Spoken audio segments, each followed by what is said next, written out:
Hello friends, मैं सचिन कुमार एक बार फिर से स्वागत करता हूं आप लोगों का आज के इस वीडियो में।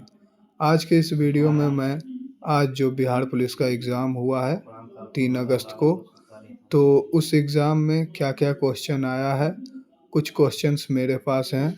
आज उसी क्वेश्चन को मैं डिस्कस करने वाला हूं।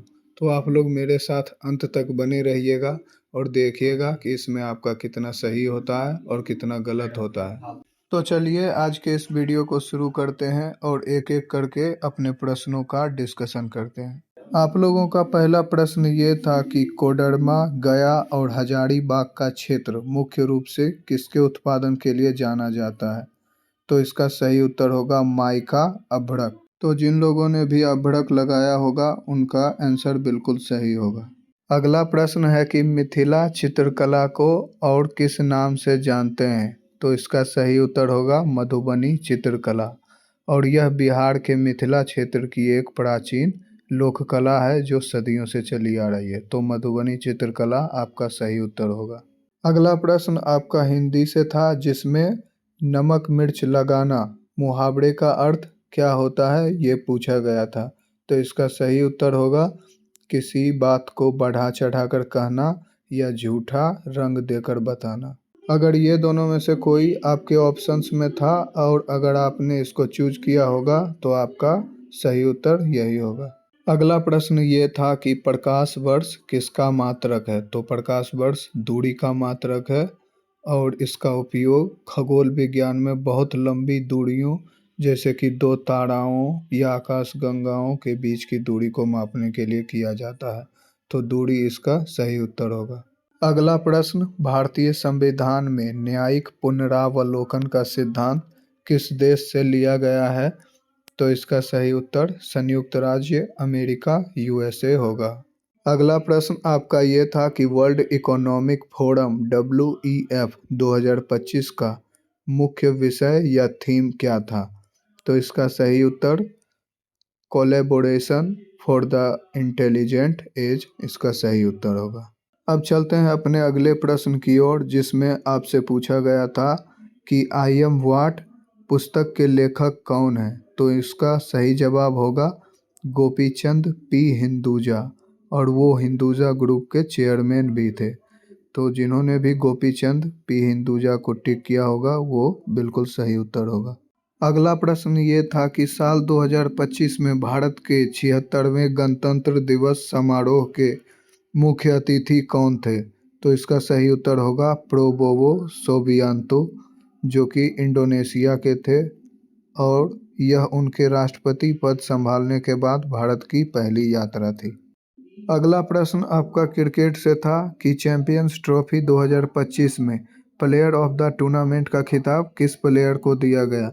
तो इसका सही उत्तर होगा सचिन रविंद्र जो कि न्यूजीलैंड के खिलाड़ी थे। हालांकि ये मैच भारत न्यूजीलैंड को हराकर जीत जाती है। अगला प्रश्न आपका ये था कि पंकज मिश्रा की गाजा से संबंधित किताब कौन सी थी? तो इसका सही उत्तर होगा द वर्ल्ड आफ्टर गाजा।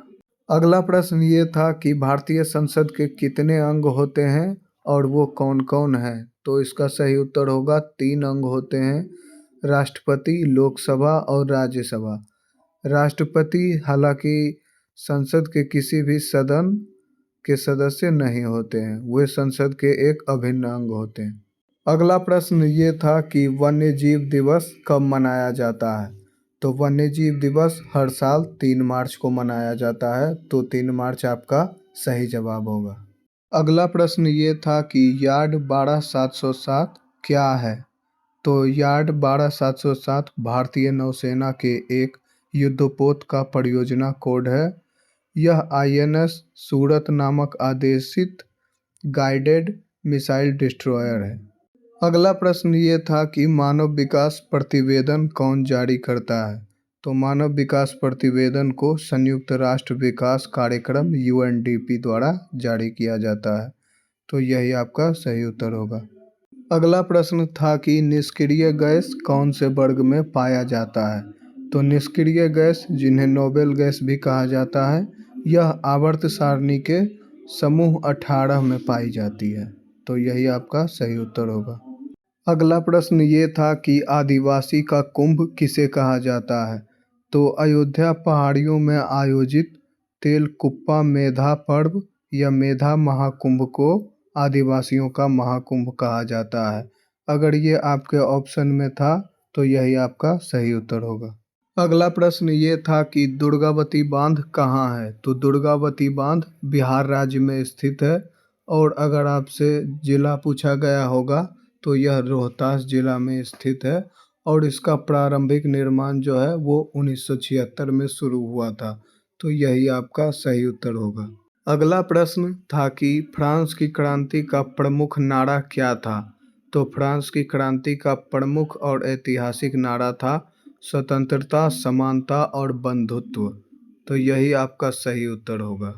अगला प्रश्न आपका ये था कि दिक्सूचक यंत्र का प्रयोग यूरोपियन ने किस देश के देखरेख के लिए किया था। तो यूरोपियों ने दिक्सूचक यंत्र का प्रयोग सबसे पहले भारत और चीन जैसे पूर्वी देशों तक समुद्री मार्ग को खोजने के लिए किया था।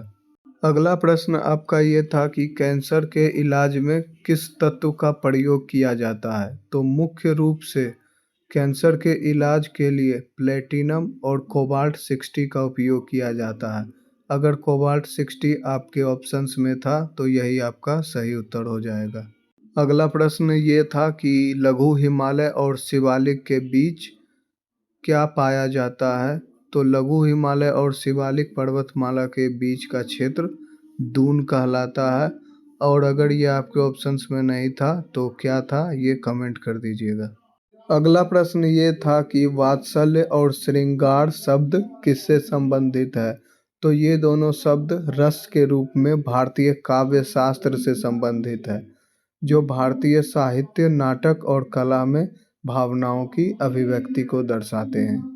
अगला प्रश्न सातकोड़ी होता किस राज्य से संबंधित थे। तो सातकोड़ी होता उड़ीसा राज्य के एक प्रमुख उड़िया कलाकार थे। उनका जन्म ओडिशा के मयूरभंज जिले में हुआ था। वह उड़िया साहित्य में एक महत्वपूर्ण नाम है। तो यही आपका सही उत्तर होगा। अगला प्रश्न ये था कि साल 2025 में अंतर्राष्ट्रीय योग दिवस का थीम क्या था। तो इसका सही उत्तर होगा yoga of one earth one health. Hindi में एक पृथ्वी एक स्वास्थ्य के लिए योग। तो यही आपका सही उत्तर होगा।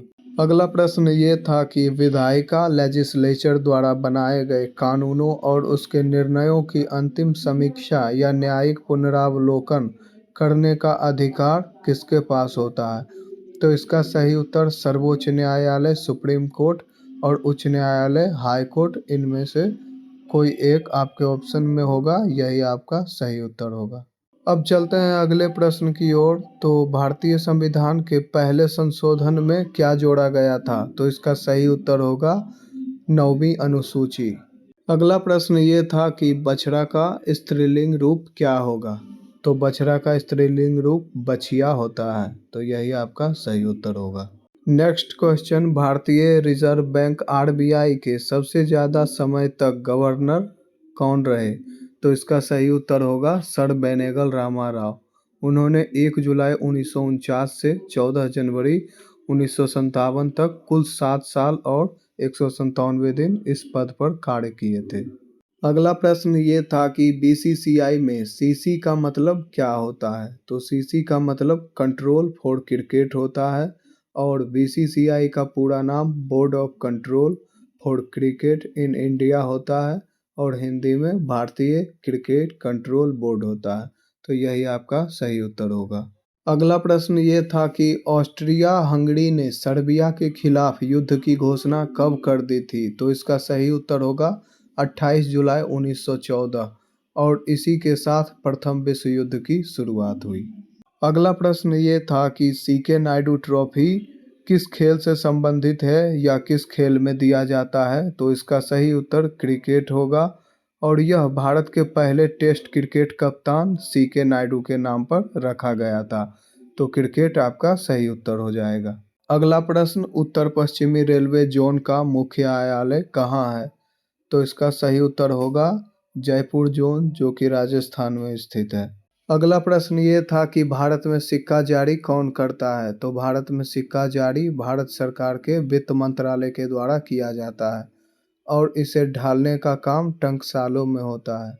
अगला प्रश्न ये था कि भारत में सैन्य स्कूल कहाँ नहीं है।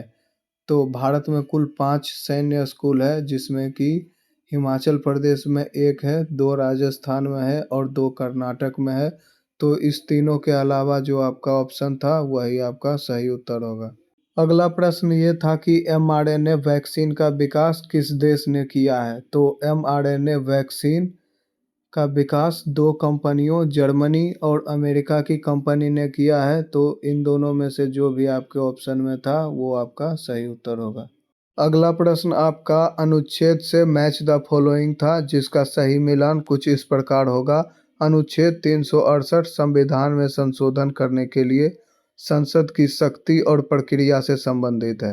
अनुच्छेद 273 जूट और जूट उत्पादों पर निर्यात शुल्क के बजाय कुछ राज्यों बिहार, उड़ीसा, पश्चिम बंगाल के अनुदान से संबंधित है।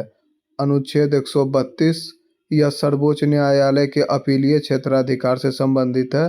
और अनुच्छेद 111 यह संसद के दोनों सदनों द्वारा पारित विधेयकों द्वारा राष्ट्रपति की सहमति से संबंधित है। तो यही आपका सही उत्तर होगा। अगला प्रश्न, विंग्स ऑफ फायर किताब के लेखक कौन है। तो इसका सही उत्तर होगा भारत के पूर्व राष्ट्रपति डॉक्टर एपीजे अब्दुल कलाम। अगला प्रश्न, हड़प नीति के समय भारत का गवर्नर जनरल कौन था। तो इसका सही उत्तर होगा डलहौजी। वह 1848 से 1856 तक गवर्नर जनरल के रूप में कार्य किया। इस नीति के तहत कई भारतीय राज्यों को ब्रिटिश साम्राज्य में मिला लिया गया था, जैसे सतारा, झांसी और नागपुर। तो आपका डलहौजी सही उत्तर होगा। अगला प्रश्न ये था कि बिहार डेयरी फार्म योजना के तहत सब्सिडी की दरें कितनी है। तो अलग अलग श्रेणियों और डेयरी इकाइयों के अनुसार अलग अलग होती है। अनुसूचित जाति, अनुसूचित जनजाति और अत्यंत पिछड़ा वर्ग के लिए सब्सिडी 75% हो सकती है। बड़ी डेयरी इकाइयों के लिए 40% तक हो सकती है और अन्य सभी वर्ग के लिए 50% तक हो सकती है। अगला प्रश्न था कि निम्न में से कौन एक वचन है। तो चिड़िया इसका सही उत्तर हो जाएगा। अगला प्रश्न था कि भारत में मुख्य जांच एजेंसियां कौन है। तो भारत में 2 प्रमुख जांच एजेंसियां हैं, सीबीआई और एनआईए। तो इसमें से जो भी आपके ऑप्शंस में था वो सही उत्तर हो जाएगा। अगला प्रश्न ये था कि शुष्क भूमि में वार्षिक वर्षा कितना होती है। तो इसका सही उत्तर होगा 750 लेकिन अगर सेंटीमीटर में पूछा जाए तो 75 सेंटीमीटर इसका सही उत्तर होगा। अगला प्रश्न था कि समतल दर्पण में बनने वाला प्रतिबिंब कैसा होता है। तो समतल दर्पण में बनने वाला प्रतिबिंब आभासी, सीधा और पार्श्व रूप से उल्टा होता है। अभी मेरे पास इतना ही क्वेश्चन अवेलेबल है। इसके बाद जो आपका क्वेश्चन बच गया है वो मैं इस वीडियो के पार्ट 2 में लाने की कोशिश करूँगा। अगर आप लोगों में से किसी को इस शिफ्ट का और भी क्वेश्चन पता है तो कमेंट में मेरा नंबर दिया हुआ है, आप व्हाट्सएप पर मैसेज करके मुझे बता सकते हैं। हो सकता है इसमें कुछ गलत भी हो सकता है, क्योंकि मेरे पास एक्यूरेट क्वेश्चन नहीं था।